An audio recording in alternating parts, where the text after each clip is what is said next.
ये कहानी साल 1985 की है। एक खतगांव करके गांव हुआ करता था। उस गांव का सबसे अमीर परिवार ठाकुर साहब का था। पूरे गांव में उनका रुतबा था।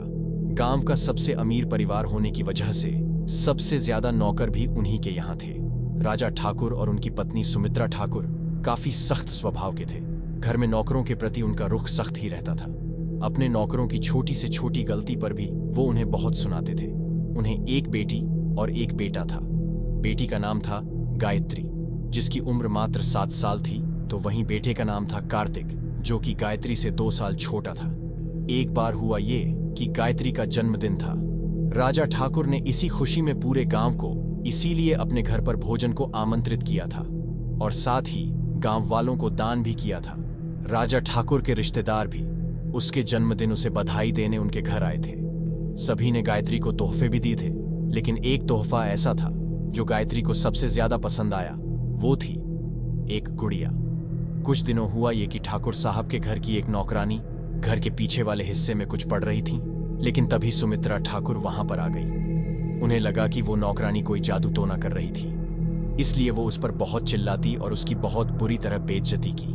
उस नौकरानी का ऐसा करने का कुछ भी इरादा नहीं था, मगर सुमित्रा ने उसकी एक बात भी नहीं सुनी और उसे उसी वक्त काम से निकाल दिया। काम से निकले जाने के बाद वो नौकरानी बदले की आग में जल रही थी। वो काला जादू करने में माहिर थी, लेकिन ये बात सुमित्रा को पता नहीं थी। इसी बात का फायदा उठाते हुए उसने सुमित्रा के पूरे परिवार से बदला लेने के बारे में सोचा। एक दिन चुपके से घर में घुसकर वो गायत्री की गुड़िया का एक बहुत ही छोटा सा कपड़ा तोड़ लाई और उससे काला जादू करने लगी।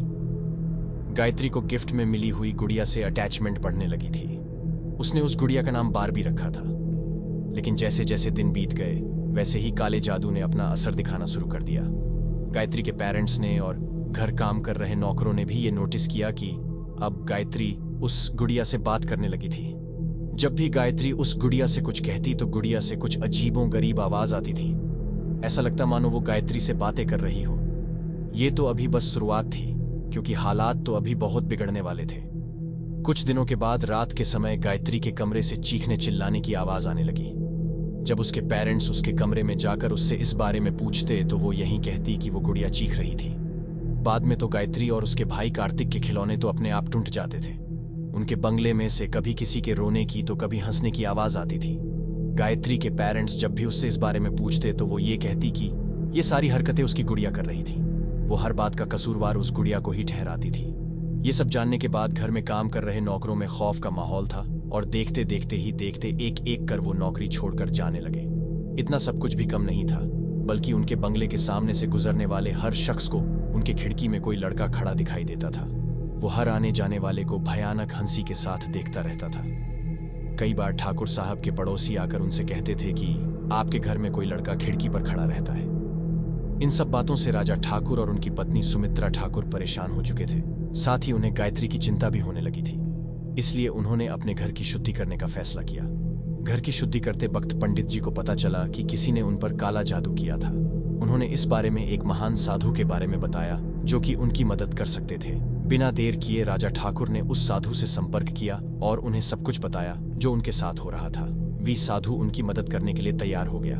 उनके घर में आने बाद और उनके घर का मुआवना करने के बाद वो साधु समझ कि उस गुड़िया की मदद कोई काला जादू कर रहा था, इसलिए उसने उस गुड़िया को एक कमरे बंद करने का आदेश दिया और कहा कि उसी दिन उन्हें बुलाकर पूजा पाठ कर ले। अगले ही दिन राजा ठाकुर ने उस गुड़िया को घर के पीछे वाले हिस्से में बंद कर दिया। उस साधु ने अपने शिष्यों की मदद से उस कमरे के बाहर पूजा पाठ की और उस कमरे के दरवाजे पर पवित्र धागे बांध दिए। इसके बाद उन्होंने उस कमरे को ताला लगा दिया। उसकी चाबी राजा ठाकुर को देते वक्त उन्होंने साफ कहा कि कभी भी उस ताले को खोलकर उस गुड़िया को बाहर मत लाना, नहीं तो फिर सारी मुसीबतें शुरू हो जाएंगी।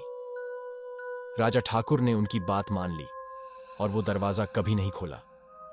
उस दिन के बाद सब कुछ ठीक हो गया। अब गायत्री के कमरे से रात के समय कोई आवाज नहीं आती थी और ना ही उनके घर से किसी के हंसने या रोने की आवाज आती थी। वो लड़का भी अब किसी को नहीं दिखता था जो उनके घर की खिड़की पर खड़ा भयानक हंसी के साथ गुजरने वाले को घूरता रहता था। सब कुछ ठीक चुका था।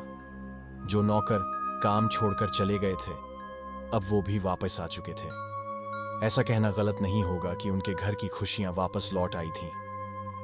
इसी बीच खबर आई कि वो नौकरानी जिसने उन पर कला जादू किया था, उसकी रहस्यमयी तरीके से मौत हो चुकी थी। कुछ सालों बाद जब गायत्री जवान हुई और जब उसकी उम्र 23 साल थी, तब उसकी शादी हो गई। लेकिन वो गुड़ियाओं आज भी उस कमरे में बंद है।